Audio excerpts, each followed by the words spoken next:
Hello, my friends, and welcome to Retro Dogfight. I almost said the other one again. Retro Dogfight, the podcast where old guys talk about old Sims. I, of course, am your co-host, Brian, and joining me, as always, is your co-host, Chase. How do you do? And your co-host, Denny. Reporting for duty, sir. Yes, and this month, we're talking about Chase's. We've done my favorite. We've done Denny's favorite. Now we're going to talk about Chase's favorite. Take it away, Chase. Yeah, so today we're going to be talking about 1998's European Air War. I believe Micropro's last World War II sim. And for me, the absolute pinnacle of not only of all the Microprose flight sims, including Falcon 4, but also my personal favorite.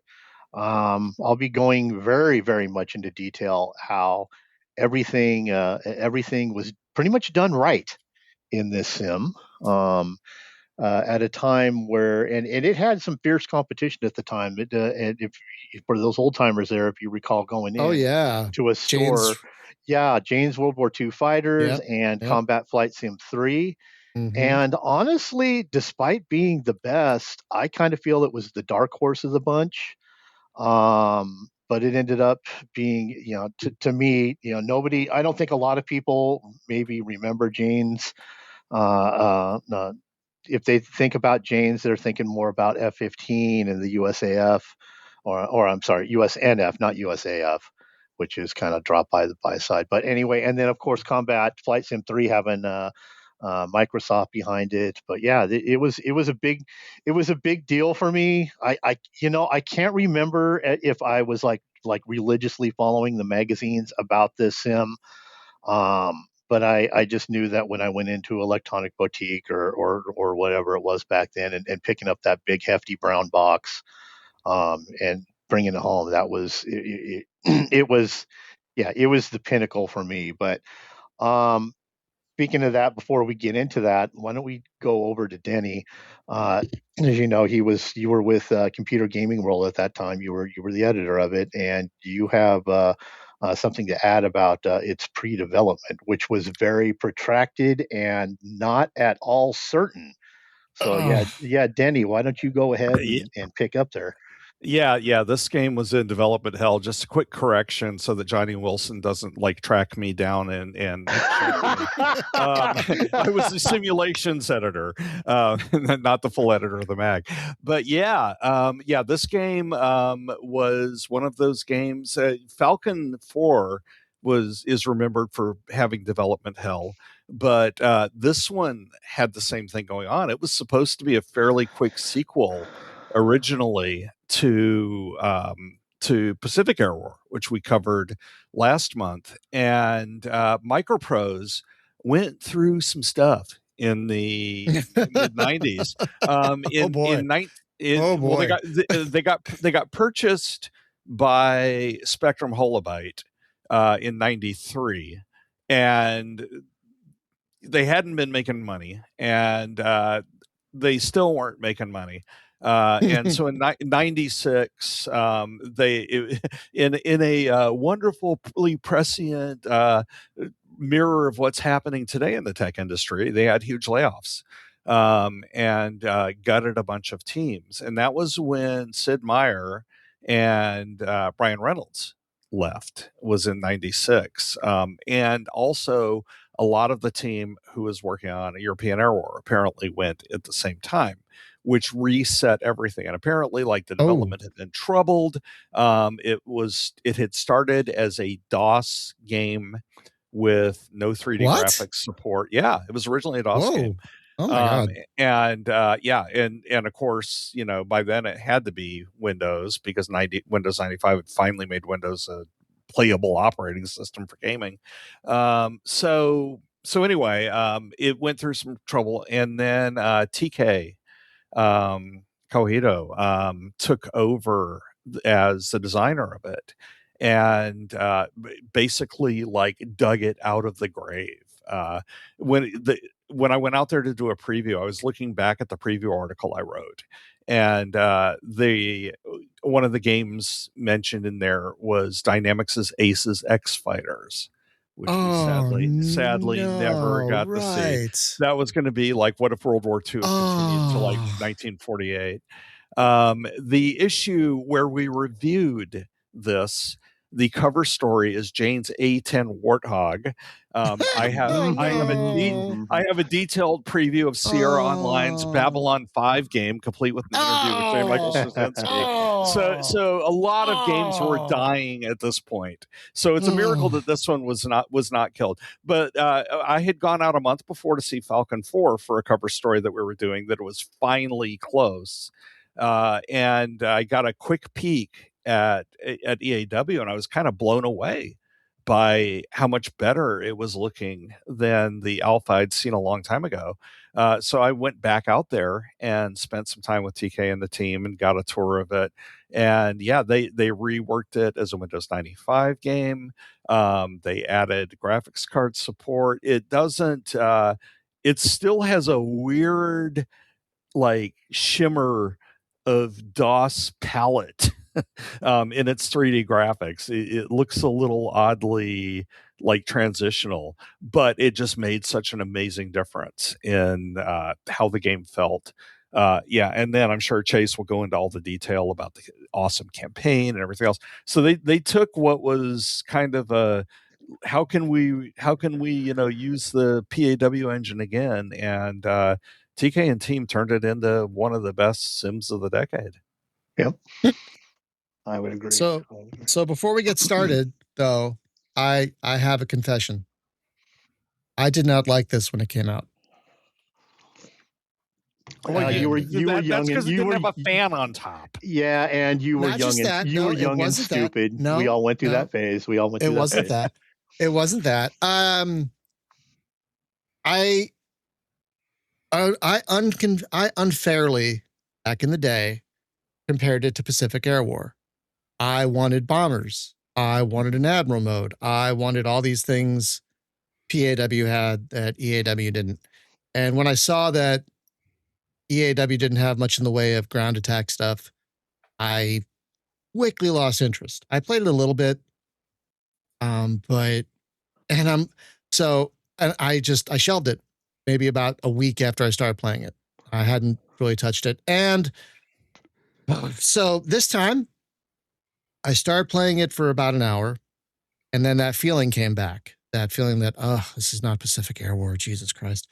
So I didn't play it for like 3 weeks because I couldn't get the motivation. I couldn't bring myself to play it. Mm-hmm. I just couldn't. But yesterday I'm like, we're recording tomorrow. Got to give this a shot.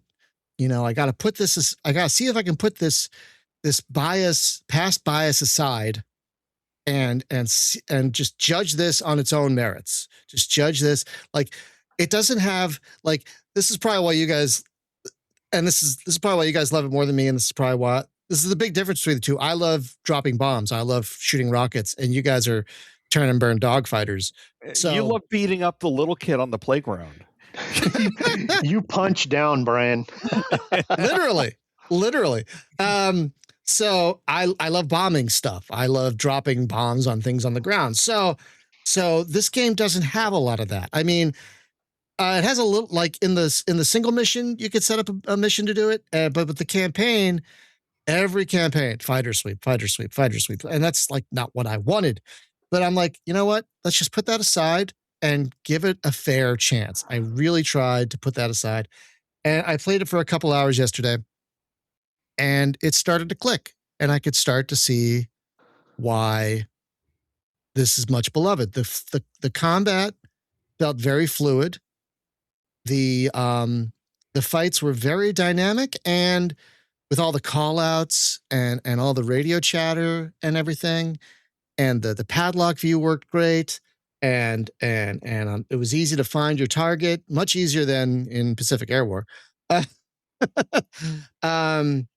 So once I put my previous bias and negativity aside, I did start enjoying this a little bit, and I'm probably going to play it more after this. But I wanted to confess that before this, I had a chip on my shoulder about it that I'm not particularly proud of. But I feel like I'm getting over it. Thank you, therapy and Prozac. So yeah, I'm honestly going to play this more. I feel like if I stick with the P-47, I'll probably get more ground attack stuff, I hope. You will. Good. That's what I'm hoping. Because the P-47 is my favorite plane of World War II. So I just wanted to get the negativity I felt about it out of the way, because I know you guys are going to talk positively about it a lot, and I appreciate that. I just wanted to get my nonsense out of the way so it wouldn't get in the way of your love of this game. So now that that's out of the way. Yeah, that is a good admission. And hey, that's why we're all here. Exactly. Exactly. You're here to like the ground attack. You're here to like the helicopters. Those are the things that I don't like. So exactly. It would be a boring podcast for some people without all of us. But yeah, now this one, but I have to chime in here and just say I was with you in that. The reason PAW was my favorite for this was I loved that Admiral mode. And I loved like the ability to like you could sink the carriers and change the course of the Battle of Midway and all this other stuff. And this is a completely different scope. It starts at the Battle of Britain. It goes into the late war. There's cool campaign stuff and things like persistent damage. But it's just a very different experience. And I was sad that the stuff I loved about PAW wasn't there. I wish they had done a PAW 2.0 with the engine improvements that they'd made in this. God. Then I would have been perfectly happy. I think that's the only sim I'd play for years. If that had happened, I think that would be like, I'm going to go home and play a mission in Pacific Air War 2. Oh God, Pacific Air War 2. Just sounds great. Just saying it. Venture capitalists, just you know where to find us if you want to make that. I gotta start playing the lottery. I have to start playing the lottery. Then I will buy the new Micropros and start them to. And I will buy the new Micropros and actually get them to start doing stuff. Sorry. Anyway, so yeah, we're both on the cast in the same boat where we're a little sad that this doesn't have all the same stuff that Pacific Air War did, but at the same time, it's not trying to be Pacific Air War 2.0. And I think that's the hard part to get over. For me, at least, was it's not trying to be PAW 2.0. And on its own merits, I can see why, now that I've started to click with it, I can see why this is much beloved. I can really start to see why this is such a beloved sim to this day for so many people. So it's kind of funny we're Denny and I are kind of in the same boat a little bit, at least with some pits. Like we shared an oar of the same boat. But Chase, this is your baby. Mm-hmm. So now that we've gotten our slight negativity out of the way, which is also, and let me say, kind of an unwarranted, in my case, negativity, because it wasn't fair to judge it based on Pacific Air War. It wasn't fair of me, and I admit that. So now that we've got that out of the way, why don't you start taking us through it? Okay.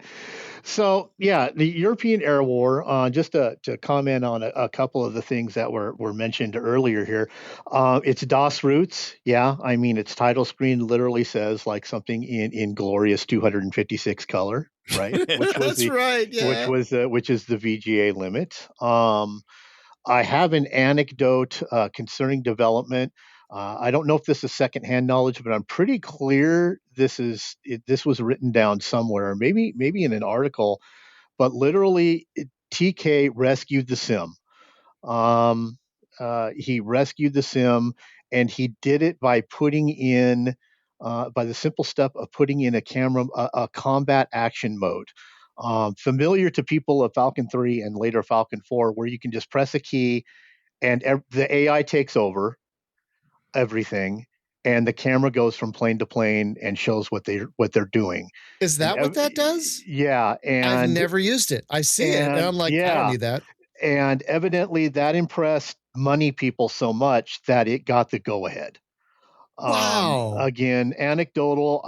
God, I swear No, to God, this was written down somewhere in a Chase. magazine or something. Yeah, Chase, now that you've That said that that, I've heard that story as well. I've yeah. heard that story as well. yeah, that clicks because this conversation I had with TK what was in a previous century, but that does ring a bell. Okay.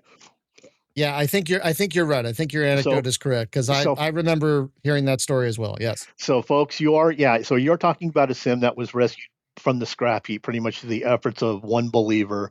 Also, to go back, yeah, you mentioned that Brian Reynolds and Sid took off to form for Axis.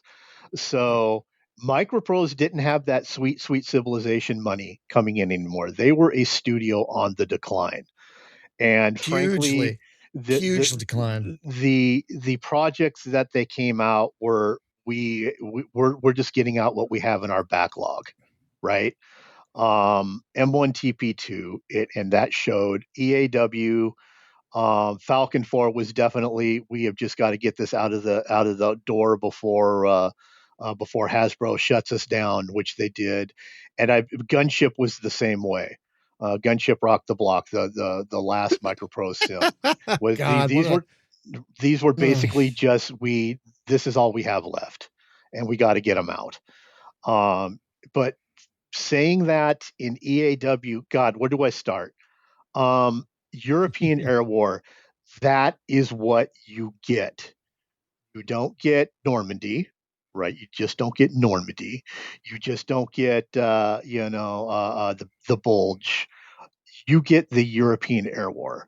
And that means you start with period correct planes and period correct terrain. You start at the Battle of Britain, and you can fly the Battle of Britain. And then not only that, you get to fly, you can campaign through the weird like 1942 and 1943. And my God, my poor ADHD rattle brain is forgetting the names of those air campaigns. But they were basically the tactical campaigns where the Eighth and Eighth Air Force was kind of getting its feel. So I think it was at like Crossbow was one of them. I'd have to look up, but those, nobody really simulates the weird between Battle of Britain and the invasion of Normandy and the full on, thousand bomber, night and day attacks. You have the weird kind of in between where everybody was understanding what warfare was like over the continent, and it wasn't great, folks. Um, you didn't have the range, you didn't have the capability. It was still a struggle before, before we, meaning the Allies here, got air superiority after Normandy. So you get the whole gamut, right? And Mm, here is the thing that very few sims, I can only think of one, can do. And what really turns me on about this, the sky is full of airplanes, right? The planes and the graphics themselves are very much, you can, like Denny said, transitional. There's no bump mapping. You are clearly looking at limited palettes with no shininess, no specular maps, no bump mapping, none of that. It is flat polygons with, regular textured polygons on relatively low poly models. But my God, there's a ton of them. If you were to just get this thing up and running and you just said, screw it, I configure my joystick, do this, that, and the other, and just jump into quick action, you're not going to be going into a 4x4, right? mm-mm. You are going to be going in your flight of P-51Bs, right? Escorting 20 B-17s against an incoming squadron of long nose, of Doras. There's your quick mission. Go for it. The sky is full of airplanes. Everybody is chattering. Everybody's doing what they need to do. The bombers are bitching that they're not getting protection. There's call outs. It's just, you feel like you're in one of those big fur balls and everything works the way it should. And I'm just mentioning just the quick action here because the sim shows off everything it has right there. You've got a sky full of airplanes. Sometimes you're flying through flak. you've got the call outs. The tactics are correct. The Doras are doing their damnedest to do a head-on pass on the bombers and then extend. And your job is like if you're flying like one of the Mustangs, your job is not to shoot the doors down, but to chase them off, right? So like if you're smart and you're playing it right and you want to protect your bombers, you you you're not so much trying to get a kill as to make the doors dive and get out of the action because it's going to be a while before. And if you're stupid, you'll chase one down to the deck and you will quickly lose sight of the main fight and your bombers will get chewed up. So nothing does that. Nothing does that anymore. The IL-2s don't do that. The DCSs don't do that. That feeling of actually being in a battle that is being fought correctly and not just airquake 4v4. It's just wow. Quick aside, because I was playing this again, and we're just remembering how much better the tactics and differential aircraft type simulation was in these days. I played this, and then I got the IL-2 Korea alpha unlocked, and I went in and took that, and I'm just like, why 30 years later, like, does your AI and tactical engine feel like it's 10 years before this 1990 sim? Right. I have Korea as well. And while I am going to give them, just as an aside, for a brand new sim, and I will give 1C massive props for doing things to the underlying, putting things around the underlying engine that are great, that frankly we haven't seen in 30 years. If you want to, the cost of entry and onboarding on this thing is stellar. In that you have, you can make it as hardcore as you want, but you can also just make it as casual as you want. But really? Absolutely. I mean, it has honestly, it has the best modern UI I have ever seen. It is incredible. I mean, you had the point where on your status bar, if you choose to have it, it will show a graphical representation of the various fuel tanks in the aircraft and where they're at. Boy, right? Kind of like Fighter's Anthology a little bit. And not to divert too far off what you're talking about here, which is important, Chase, but so it doesn't sound like I'm dissing it. Like for an alpha, like I love Korea. I am blown away by this. But I just did notice that the AI is not the same notably as better than the 1940s stuff. On Reddit, they call it the lazy turn left syndrome. It's there, folks. So Korea's brand new, obviously not within the scope here, but I am impressed with what that did. But back in EAW, it is everything I want from a sim. Literally everything. It feels like you're in a battle. The switchology is limited to the important stuff: drop tanks, flaps, select your guns, things like that. You don't have massive mixture things. It is a very simplified flying model, so a lot of people will be turned off that. You have an incredible view system, right?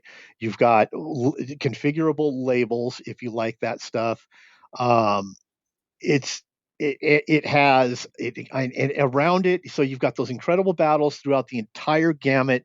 From 1940 to 1945, you have all those planes, right? You have all of them.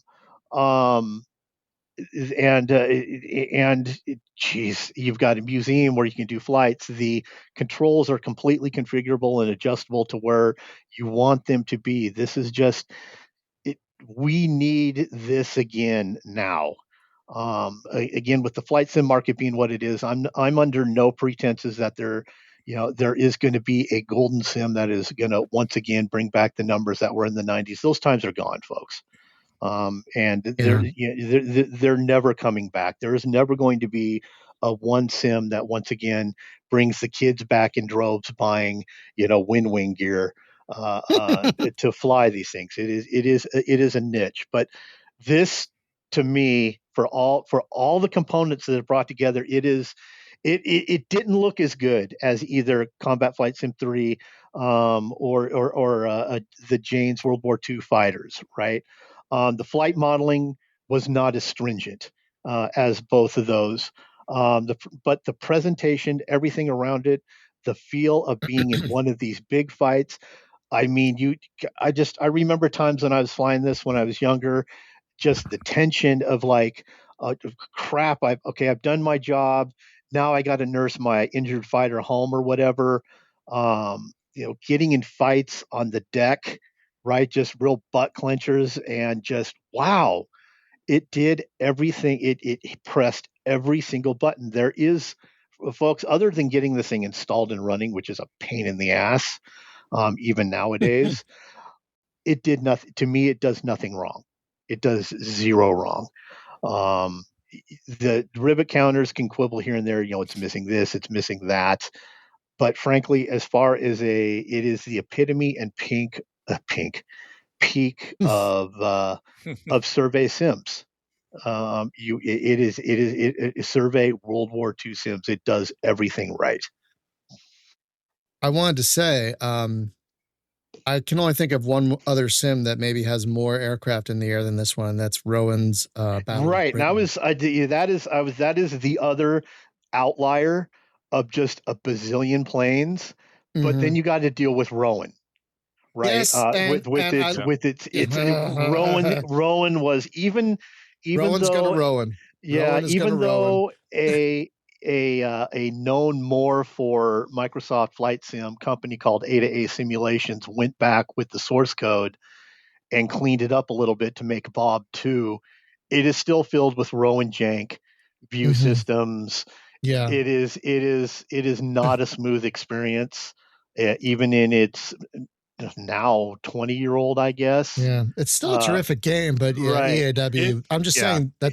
I'm just EAW is a better game. I just think that in the amount of, like, I was just in a way to sing EAW's praises, I can only think of one other game that has more planes in the air. But for a gameplay perspective, I think EAW is the better game. Right.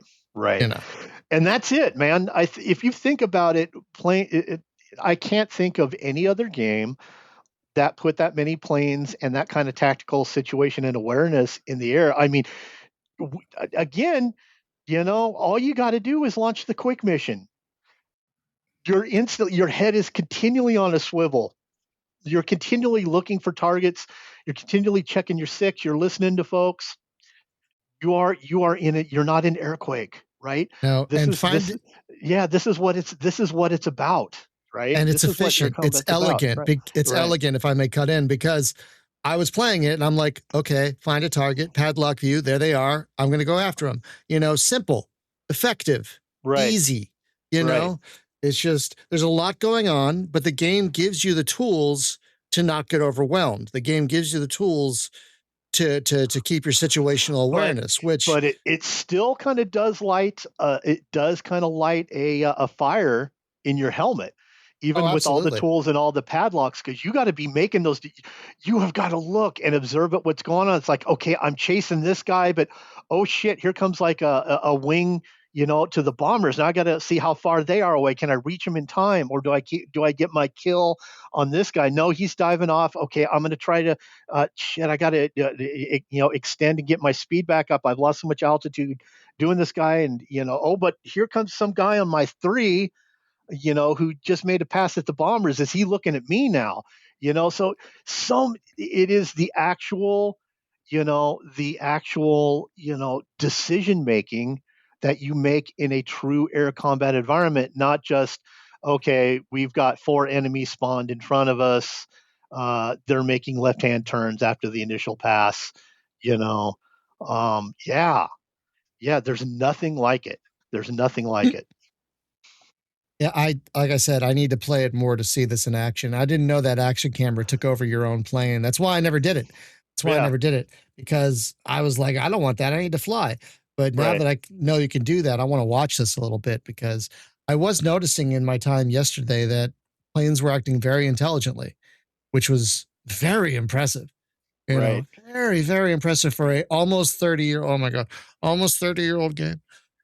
Yeah, this game hits just a sweet spot because Yeah. one of the issues I've had with playing a lot of the games we've covered so far is that the engines are just so dated that I'm like, okay, I know why I loved this and I'm getting some nostalgia fun. I'm not going to keep playing this though because it's just too retro.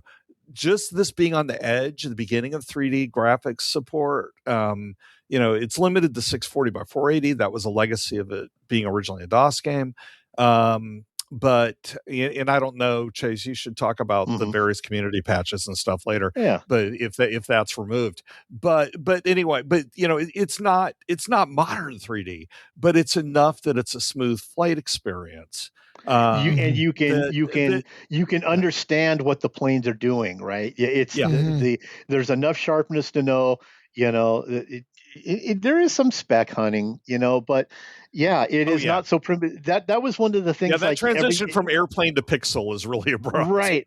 I mean, it's I look at Paw. I mean, and again, praise of Paw, but that falls into your retro category for me. And it's like, God, the view distance was just so, the 320 by Yeah. 200. There's just enough in EAW to know, what's going on, and you can make decisions based on that. But yeah, But playing this like you get in these big fur balls and you're scanning all around you, and you compare that to a modern sim. You don't have accelerated stalls, which is it's kind of huge in a way in how you mhm, fly it. But at the same time, having flown real planes, you feel that plane hitting the edge like when you're flying a sim and you jerk the stick and your plane goes into flips over because it's accelerated. So in a real plane, you would feel that coming on and you would let off.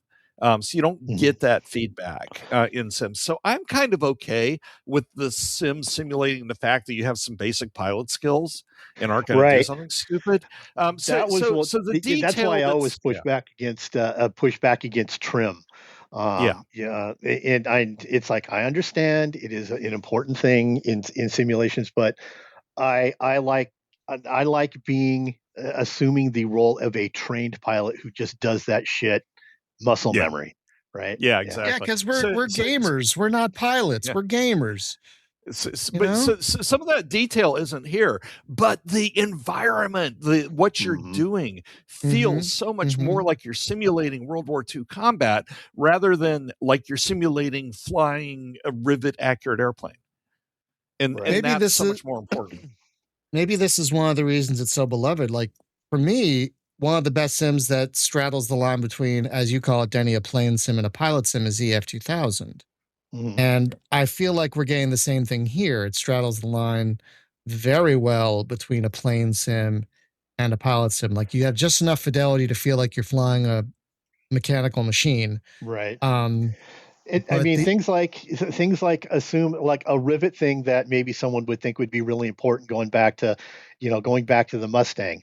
You had to switch over from your tanks behind the pilot seat. You had to be careful with fuel tank management, otherwise you would screw up the center of gravity. Yeah, obviously that's not an EAW, and I don't care.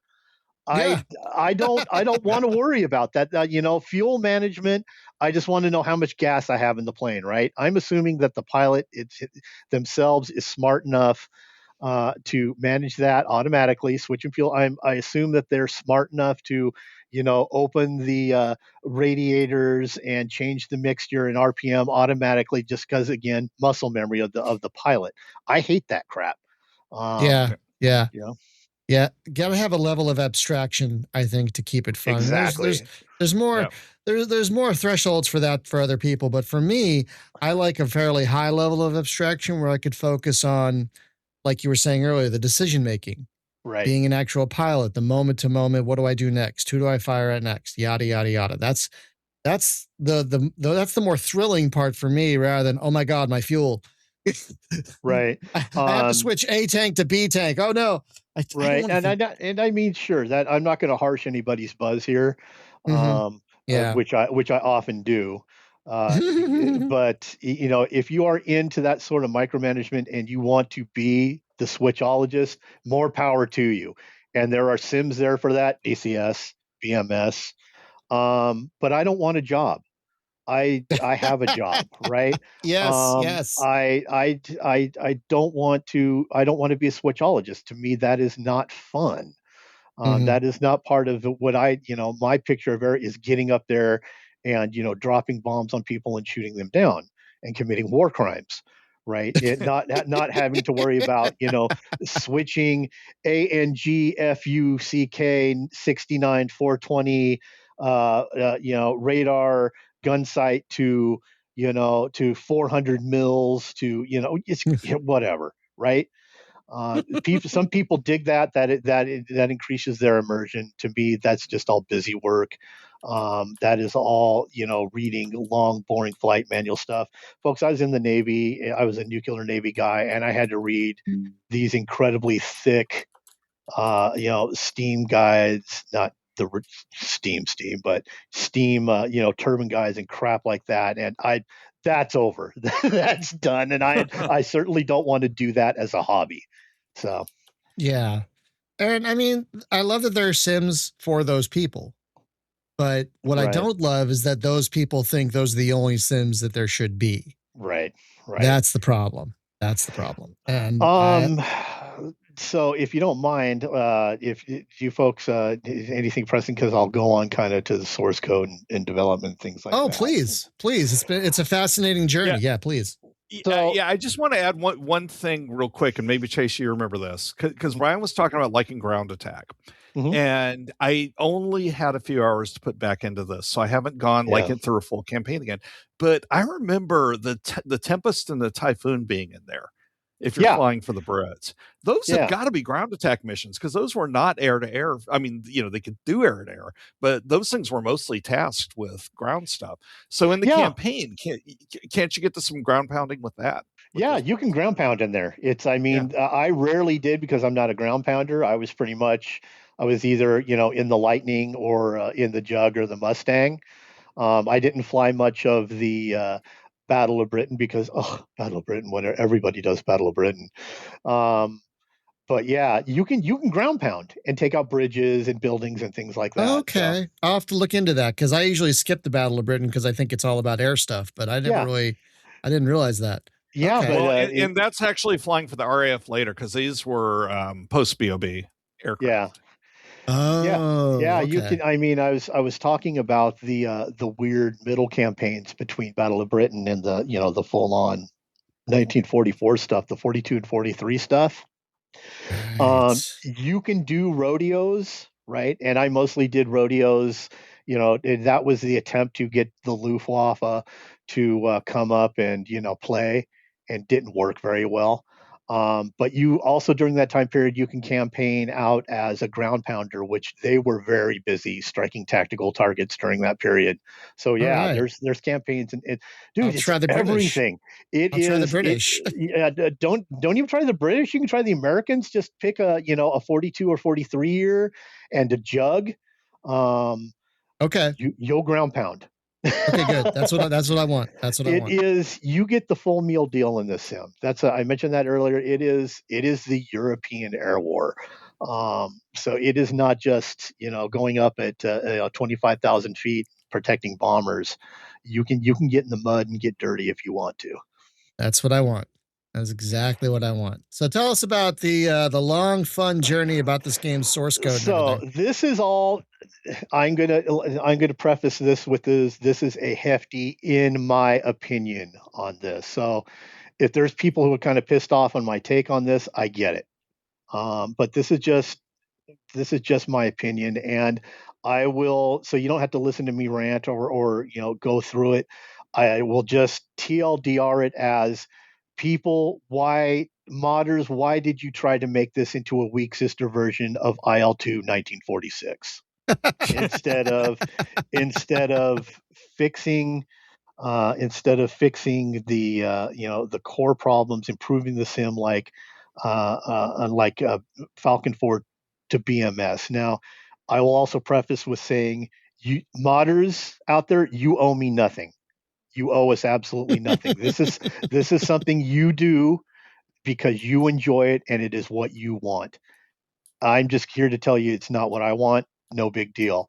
But early on, even before there was a lot of mods being done to this because modders being modders. Um, Sometime, and this is murky. I've searched so hard for this for information on boards that are no longer there anymore. Um, but evidently, there was a version of the source code released to somebody, right? And it was like only the post patch version, the post the uh, 1.2. right. I was going to say V108, but that's Falcon 4. Yeah, no, 1.2 It was is the 1.2. big. So, yeah, and they came out with many years ago the 1.28. Now, if the 1.28 patch had been um, a fix patch only, I would have been like, that's cool. But somewhere in the DNA of the modders was, no, we're going to make this more into the sim of what we own. They changed it and they did things to it. And that's pretty much been the modding kind of style rather than going in and making solid improvement. Or I'm not going to say they have made improvements, but um, BMS level of improvements. They've just kind of gone their own way, and like the big distribution of the latest mods, I believe, is called Online Air War. And folks, it's a mess. It's all these Hmm. different theaters. It's all these like Mediterranean, this, that, and the other. And with all of that, you will still get graphic card errors. They did nothing to smooth the Oh, way. So come on. What? I don't even fly 1.28. I fly 1.1.2, which has its problems in that I believe there's a like an issue with the AI not using their canon or something like that. But it's it the modding scene did not go the way Chase wanted it to. In that again, they Oh, tried to make it a weak sister. It's like doing all just play IL-2 1946, guys, because that's what it felt like they tried to make the sim. And it's kind of disappointing. So in the hmm. end, you know, you're not there is no one big like there is if you want to go to online air war, which again tried to make it like tried to push EAW's kind of primitive multiplayer stuff up and going. It's just like that was not the way to go for me anyway. That's So a shame. I stick with playing 1.2. Um, and getting the sim to run can be kind of a bear. The GOG, I mean, even if you download the GOG version, which is essentially the Steam version is just the GOG version as well. I mean, you still got to do stuff like go in and delete the D input DLL to get your joystick to work. Yeah. Um, you will still some cards will still throw the infamous 7214 error, which is graphic stuff buried in the sim. It is not the campaign movies will crash, and it's like modders. Why didn't you fix things like again? They're chasing their own what they want. It's just, but none of that stuff got fixed. So it's a shame. There is a cost to entry into the sim as to getting it to work from either of the distro points. So It's worth it though. It's worth it it. is it is And absolutely worth it. and I think about projects where they got the source code that I think did a much better job, like BMS, Mhm. or to go to my other thing, Free Space 2. Right. My God, I don't know if y'all haven't seen what they've done with the source code to Free Space 2. It's Oh yeah, astounding. yeah, and Absolutely. it was kind of a bear to get going at first, but nowadays you have a one-click installer for everything, and yeah, it's great. I mean, the panacea for fixing these old sims is not the source code because uh, Free Space and Falcon are kind of the outliers. If you think of all the other sims out there that have had their source code released, Mig Alley, Mig Alley and Bob kind of had a little bit of work done, and then they were dropped. The enemy engaged, the helicopter sims from uh, uh, Razor Works kind of got some work on them for a few years, and they were dropped. So yeah, having and then EAW, of course, they just kind of merrily went their own way. instead of circling back around and doing core engine improvements to EAW. So the source code isn't necessarily the panacea. I wish whoever had one of those really dedicated modders who has the EAW source code said, you know what, I'm not going to add planes to this thing. I'm not going to try to make the multiplayer do what it wasn't meant to do. I'm just going to go back and fix things so that it doesn't have to rely on a DG Voodoo and Glide wrapper anymore.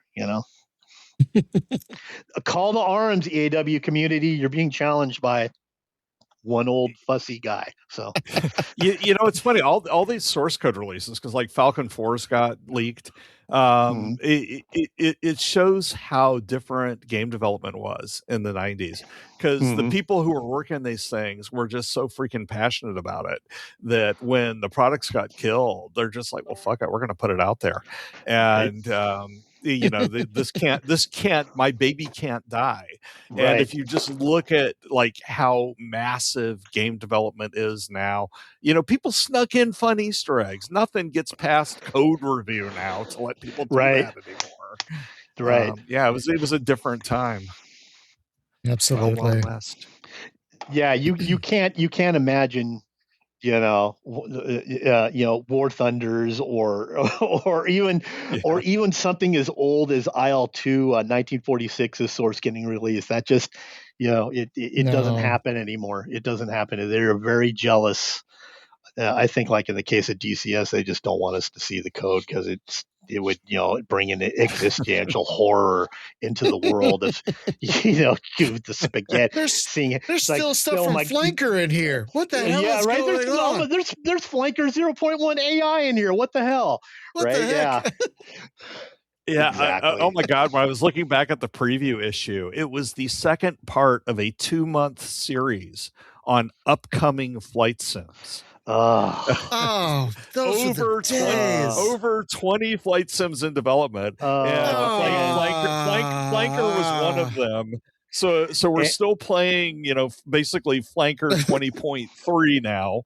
So. Oh man, I tell you what, back then on Usenet and whatnot, we were just, as the kids say now, we were complaining that our steak was too tender and our lobster was too buttery. We had no idea what we had.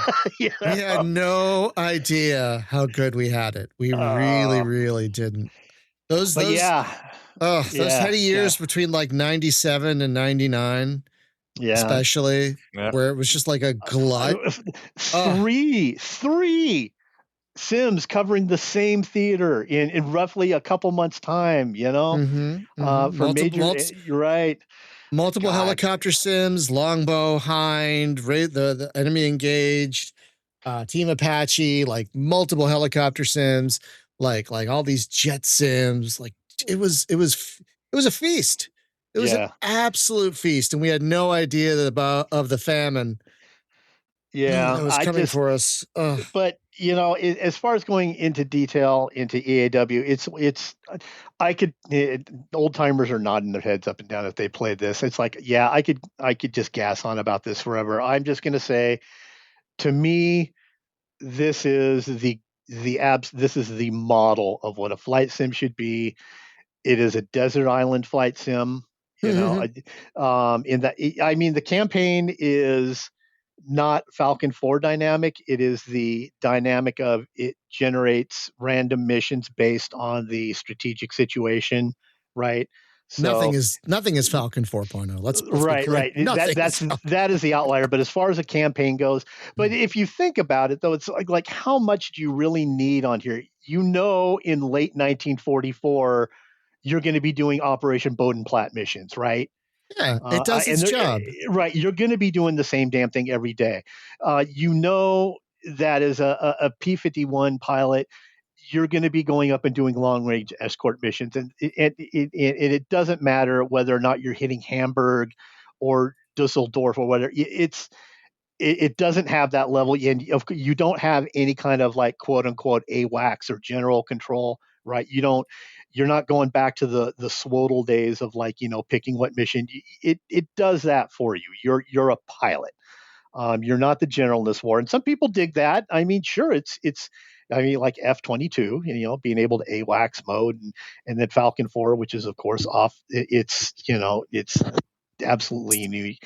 But as far as the campaign goes, it's enough. You feel Yeah, like it's a great dynamic campaign. you know Yeah. what's going to happen. You know how the war's progressing. It will tell you.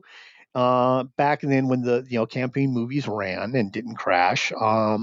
Yeah, yeah. But I'll just leave it with that. I mean, for as far as this cast is concerned, this one isn't very long, simply because it's just, folks, this is it.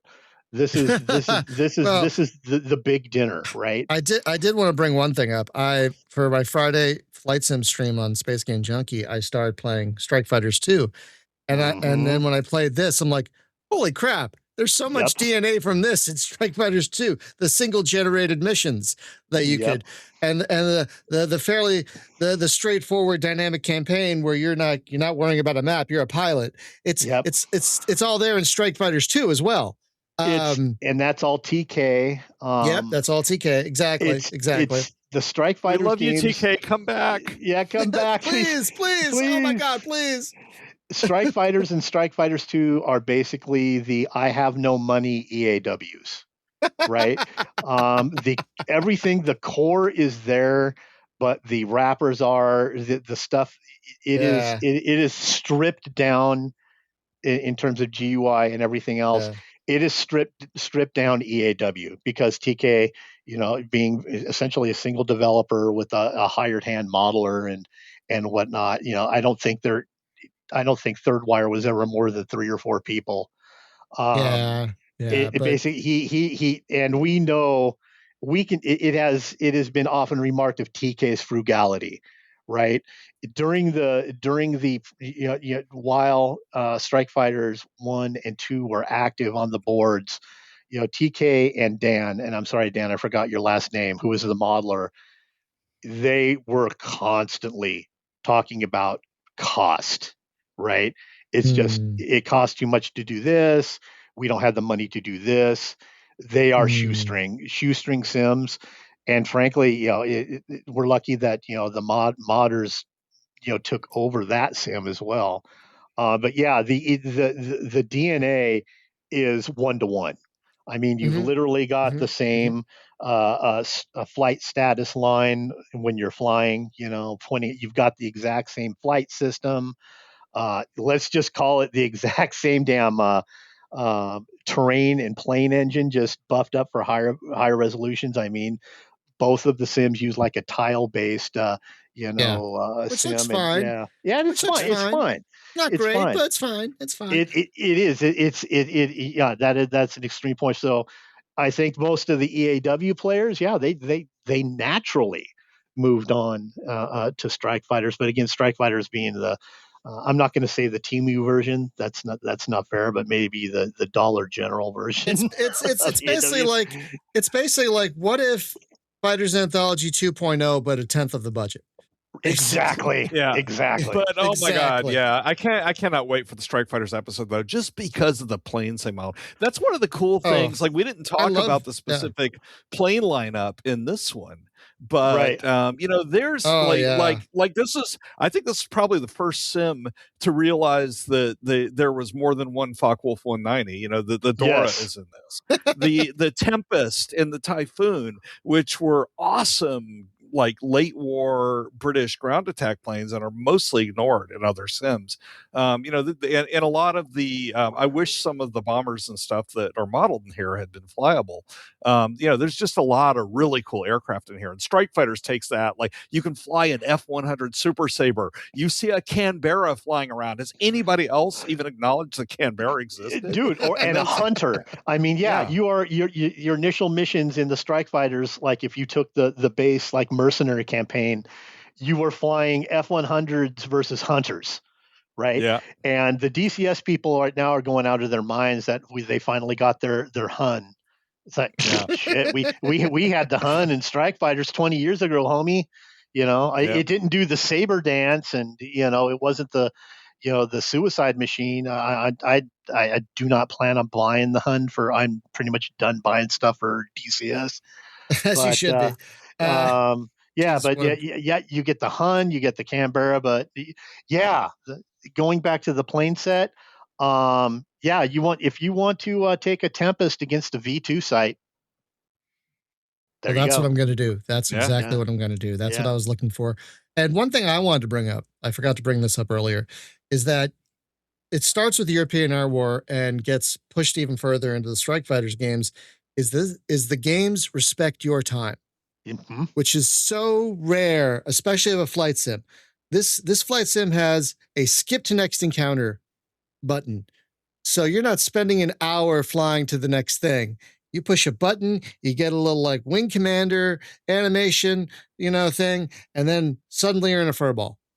And and then it makes sense too. It's like good God, who but the most uh-huh. just more ADHD rivet head wants to spend 3 hours flying over Flanders, Exactly. over Belgium to get to Exactly. Yeah. to get to Hamburg, Exactly. right? And Yes. it makes Yes. sense that's there. I mean, Yeah. Absolutely. Because it's a game. It's a right? game. I mean, yes, it's a Yeah. flight sim, but it's a game. It could have been a little more worthwhile. If there's one thing, like there's a few dings to this game. Right. One is the missions, Sure. um, as were missions in real life, because it's realistic. They're samey. There's a Yes. lot of doing very similar things. But then when you read a World War II pilot book, they talk about the amazing stories, like when they're coming home and they see a B-17 being hassled by a couple of 109s and they jump in to help it. Like, I wish that there had been a little bit of that. Like, if there had been a chance of like random encounters like that, it might have made it worthwhile. But since they're not there, yeah, give me that skip button. Yeah. Because you Exactly. almost never run into anything that's not part of the core mission. But Yeah. a Yeah. lot of it, a lot of the, I remember a mission I just flew kind of recently here. The bombers were blowing something up. I don't know what over France, but it's like there was a situation where you just kind of mentioned it, and the AI was smart enough to do retreat and surrender. Mhm. Where okay, been fighting a while, doing all this stuff. Okay, I'm thinking to point my nose at 000 and heading home. Do. Wait a minute, is that a B-17 at low level trailing smoke? And are those two Doras hassling it? So Oh, cool. you will get I mean it's not like built and it's obviously it's around the fur ball, right? Because that's where the Yeah. fights generate. You're not going to be flying like an hour and then hits, but there you do get into situations just kind of things like that where it's as simple as an AI bomber decided to go home, a couple of enemies decided they wanted to hassle it, and if you're lucky you will kind of run into a situation like that. The planes, at least it generated in your fur ball, have lives beyond the fur ball. They just don't disappear. So yeah, you will occasionally run. Yeah. I've never been into a case like where it's really far away, like kind of like what you're talking about, like you're over Yeah. the channel or whatever. The fight's long over, and you decided not to, alt end your way home. But you do get into that's kind of a common situation where you will see things like that, and I thought that was pretty nifty. Um, it's just like yeah, I don't know. It's just that feeling. It's like the big fur ball's over, but shit, there's guys going home. I've got enough gas? Should I chase this guy going home or okay, I'm out of here. Oh look, there's this. There's a dynamicism to it, right? A feeling of, and I'm losing the English school verisimilitude, I guess you would call it, um, Mm. to these fights, right? It is not just the 4x4, airquake, hit the target, go home, and that's your world. There's kind of like it was, and I know kind of tugging at details on here. There's just kind of an after. After the main action, but it's still going on, right? There's still these little things that are kind of happening rather than just yeah, we shot down the planes, we went home, right? Mm. Yeah. A wrap up. Yeah. Yeah, interesting thing too, talking about like running into things and how the pilots react and like protecting that B-17. Apparently, looking back at the article, the review, I didn't write the review of this. I had a writer, John Nolan, who he was a 727 pilot by day. He owned a Vultee BT6 vibrator or Pardone or whatever. He flew it anyway, I know. So like he knew this stuff. But one thing he noted is that the AI basically had morale. If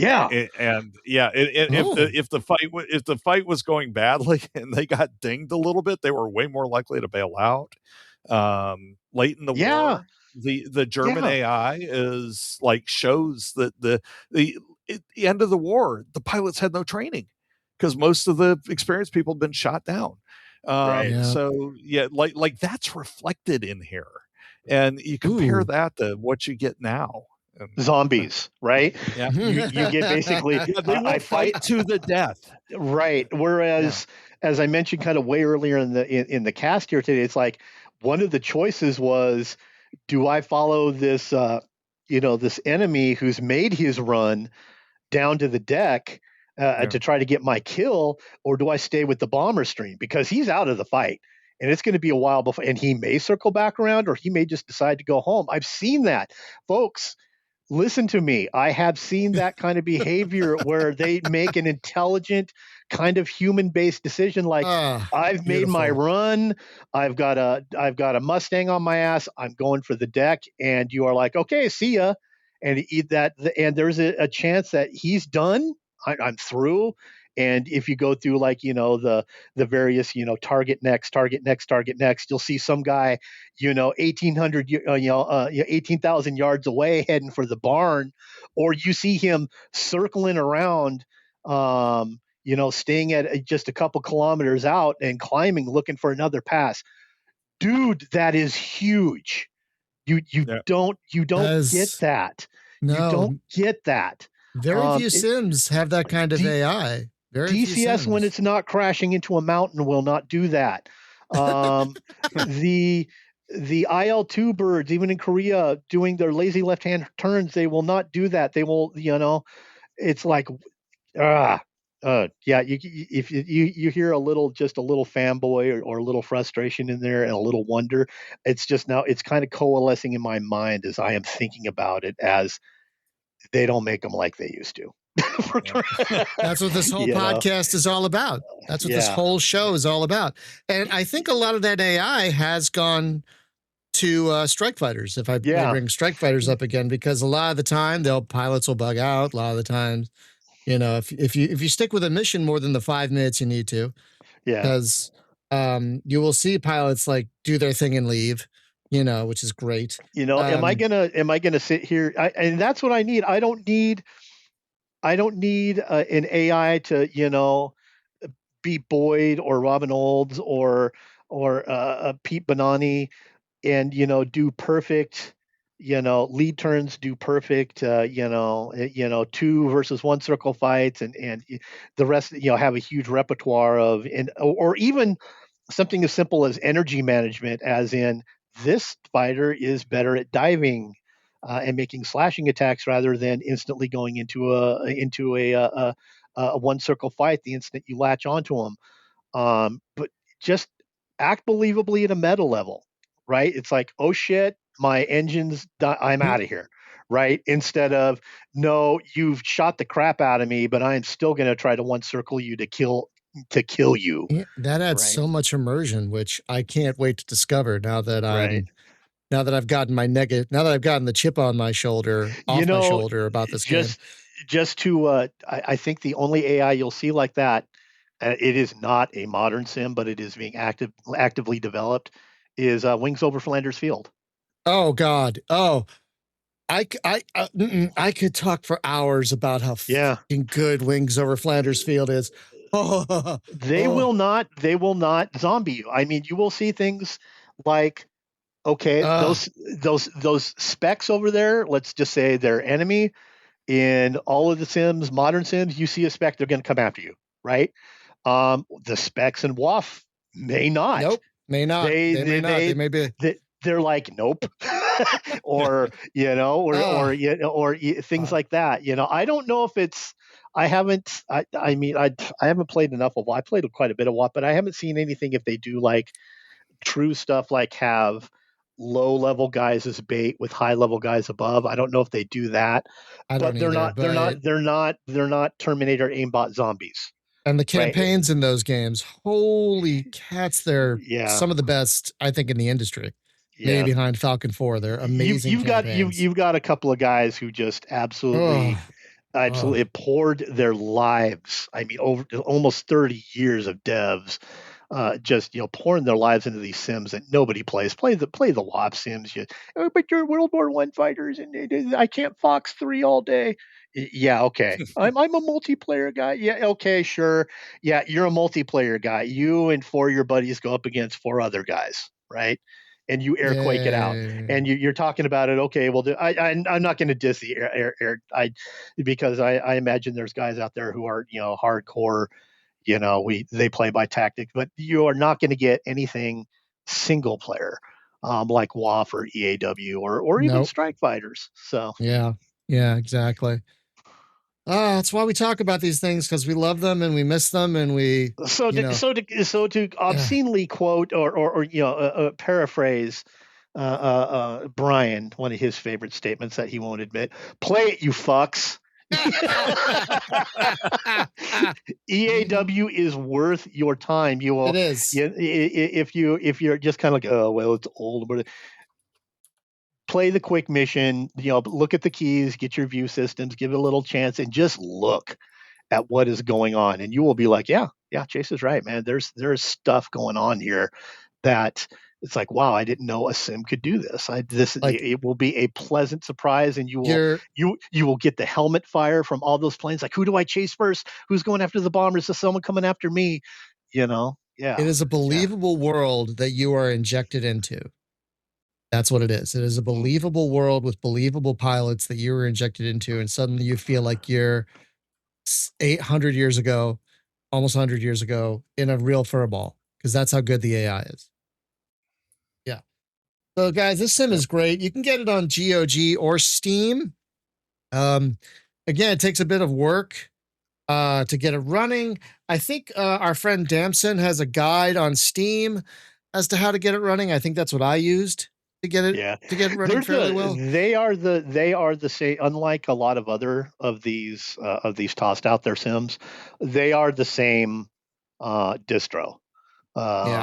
So anything that you do to Steam, you'll be doing to GOG and vice versa. But Damson probably does on his darkened room. And of course, that's a different guy. That's a different guy. They're two different guys. Yeah, I think Darkened Room. He just released a PAW guide. I don't know if he has an EAW guide. He might. But Tales from the Darkened Room is another guy who goes to these old sims and figures how to get them to run, and he does such a wonderful job. So I don't know if he has an EAW guide. He might, but I know on Steam there's a Damson guide. He's another guy, and that's the one I use to get it running, and it runs fairly well on both my desktop and laptop. That's what I played it on.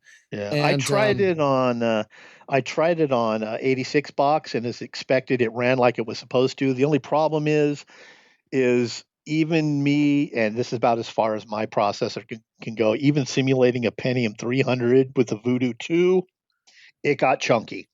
But you got to consider all the planes that are out there. It got chunky. So that's one way to do it. But yeah, if you massage and you do your research on the Steam and GOG and follow the Damson guides, usually it's just a matter of deleting one DLL.